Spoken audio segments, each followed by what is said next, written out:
డాక్టర్లు లేకున్నా హాస్పిటళ్లకు అడ్డగోలు అనుమతులు, సర్టిఫికెట్లు వెరిఫై చేయకుండానే రెన్యువల్స్, అవినీతికి పాల్పడుతున్న పలువురు డిఎంఎండ్హెచ్ఓలు. ఇటీవల టీజీఎంసీ తనిఖీల్లో బయటపడ్డ ఆఫీసర్ల భాగోతం. రాష్ట్ర వ్యాప్తంగా 450 కేసులు నమోదు చేసేటట. హాస్పిటల్స్, క్లినిక్స్, ల్యాబ్స్ కు అనుమతుల్లో రూల్స్ పాటించడం లేదని నిర్ధారణ. ఇంత జరుగుతున్నా పట్టించుకొని ఉన్నతాధికారులు. సూర్యాపేట కలెక్టర్ నివేదికలో డిఎంఎండ్హెచ్ఓపై విచారణకు మంత్రి దామోదర ఆదేశాలు. చూడండి, డాక్టర్లే ఉండరు కానీ హాస్పిటల్కి అనుమతులు ఇచ్చేస్తారు. మరి అక్కడ ఎవరు నడిపియాలి? ఆ హాస్పిటల్ ఎవరు నడిపియాలి? ఆ ల్యాబ్ ఎవరు నడిపియాలి? ఎవడో ఒకడు వస్తాడు, అనామకుడు డాక్టరు, సర్టిఫికెట్ ఉండదు, ఏముండదు, ఆడ కూర్చొని ఆరామ్సే నడిపిస్తూ ఉంటాడు. రోగాలు ఎక్కువైపోయినాయి, వాటిని క్యాచ్ చేసుకోవాలి, ప్రజల డబ్బులు మొత్తం దోచుకోవాలి. దోచుకునే దాంట్లో డిఎంఎండ్హెచ్ఓలకి కొంత పంపిస్తే అయిపోయా. డిఎంఎండ్హెచ్ఓని ఒక్కరిని మేనేజ్ చేస్తే చాలు, ప్రజల దగ్గర డబ్బులు కోకొల్లలుగా తీసుకోవచ్చు. సూర్యాపేట జిల్లా కలెక్టర్ నివేదిక ఇస్తా ఉన్నారు మంత్రి దామోదర నరసింహ ఆదేశాల మేరకు. ఇట్లా ఒక సూర్యాపేట జిల్లాయే కాదండి బాబు, రాష్ట్రంలో ఉన్నటువంటి అన్ని పరిస్థితులు అదే. డిఎంఎండ్హెచ్ఓలు అసలు చూసి చూడనట్లు, నిమ్మకి నీరెత్తినట్లు ప్రవర్తిస్తున్నటువంటి సందర్భం. పుట్టగొడుగుల్లాగా ఎక్కడ పడితే అక్కడ ఒక ఇల్లు ఉంటే దాన్ని హాస్పిటల్ చేసేస్తున్నారు.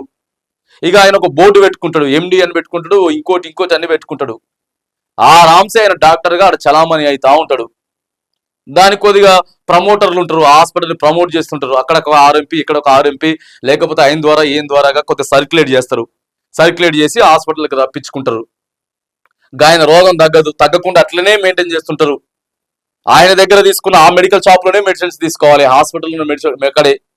ఆ ల్యాబ్లు అసలు కరెక్ట్గా మెయింటెనెన్స్ ఉన్నాయా లేవా, పనిచేస్తున్నాయా లేవా, ల్యాబ్లో ఉన్నటువంటి మిషన్స్, టెక్నీషియన్స్ పర్ఫెక్ట్ టెక్నీషియన్సా కాదా, ఆ హాస్పిటల్లో పనిచేసేటటువంటి సిబ్బంది మరి వాళ్ళు పూర్తిగా చదువుకున్నటువంటి సిబ్బందేనా లేకపోతే యాడికెళ్ళో పట్టుకొచ్చిండ్రా, ఇట్లా ఏం పట్టించుకోడు డిఎంఎండ్హెచ్ఓ. ఇష్టానుసారంగా చేస్తా ఉన్నారట. చూడండి, అడ్డగోలుగా అనుమతులు ఇచ్చేస్తున్నారు. అడ్డగోలుగా రూల్స్ కు విరుద్ధంగా హాస్పిటళ్లు, క్లినిక్స్, ల్యాబ్స్ కు జిల్లా వైద్యాధికారులు, డిఎంఎండ్హెచ్ఓలు అనుమతులు ఇస్తున్నారు. క్వాలిఫైడ్ డాక్టర్లు లేకున్నా, ఎంబీబీఎస్, ఎంఎస్ చదువుకున్నా, తెలంగాణ మెడికల్ కౌన్సిల్ రిజిస్టర్ కాకుండా ఆసుపత్రుల ఏర్పాటుకు ఆమోదం తెలుపుతున్నారు. చేతిలో పైసలు పడితే చాలు, ఎలాంటి అర్హతలు లేకుండా hospitals, clinics, labs temporary, permanent పర్మిషన్లు ఇచ్చేస్తున్నారు. దీనికి తోడు నెల మామూలు ముట్ట చెప్తే తనిఖీలు జరగకుండా, నోటీసులు, కేసులు లేకుండా వాళ్లే చూసుకుంటున్నారనేది వాస్తవం. 100కి 100% వాస్తవం. ఎందుకంటే మొత్తం లీస్ట్ తీయండి, ఏ జిల్లాలో ఏ డిఎంఎండ్హెచ్ఓ ఉన్నాడు, ఆ డిఎంఎండ్హెచ్ఓ ఎప్పుడెప్పుడు హాస్పిటల్కి పోయిండు, అసలు ఎన్ని హాస్పిటల్ ఉన్నాయి, హాస్పిటల్ ఉంటే నువ్వు ఎప్పుడెప్పుడు తనిఖీ చేసినావు, ల్యాబ్ని కానీ, మెడికల్ షాప్ని కానీ, ఆ హాస్పిటల్ని కానీ, లాంగిట్యూడ్ ఉంటుంది కదా మొత్తం, మ్యాప్, డేటు, టైము, ప్లేస్తో సహా ఆ వీడియో కానీ, ఫోటోలు కానీ చూపి ఎప్పుడెప్పుడు నువ్వు హాస్పిటల్కి పోవాలి, ఎన్ని హాస్పిటల్ తిరిగినావు అనేది ఒక్కసారి చూపి మొత్తం బహిర్గతం చేయండి. డిఎంఎండ్హెచ్ఓలతో బయటికి తీపియాలి, బయటికి తీపియాలి. పేద ప్రజల ఆరోగ్యాలంటే అంత చెలగాటంగా ఉన్నాయి. పైసలు వసూలు చేసుకుంటారు, వేలకు వేలు ఫీజులు హాస్పిటల్కి పోతే. ఇష్టానుసారంగా వ్యవహరిస్తా ఉన్నారు.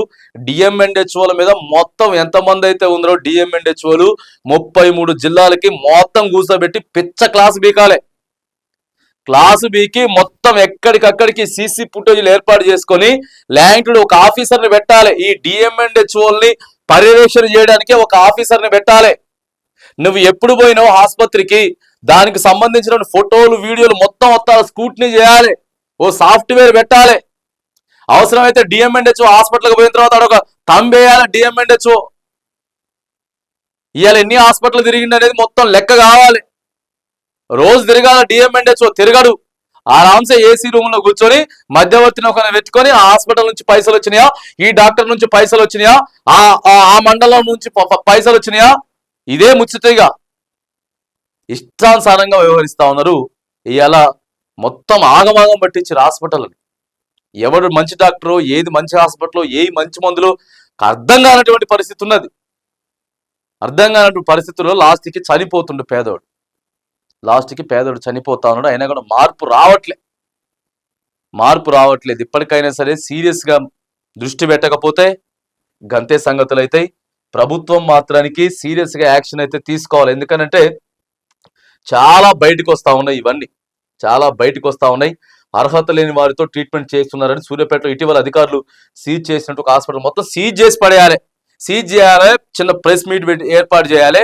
ప్రెస్ మీట్ ఏర్పాటు చేసి ఎవడెవడు ఏ కథ చేస్తుండో ఏంది ముచ్చట అనేది మొత్తం యాడికాడికి బహిర్గతం చేయాలి. అప్పుడు కానీ వీళ్ళ కథ చక్కగా ఉండదు. ఏదేమైనా కానీ ప్రభుత్వం ఇదే తడువుగా ప్రతి జిల్లాలో డిఎంఎన్హెచ్ఓల మీద యాక్షన్ తీసుకోవాలి. ఖచ్చితంగా లోతుగా మాత్రానికి పరిశీలన చేయాల్సినటువంటి అవసరం మాత్రానికి తప్పనిసరిగా ఉంది.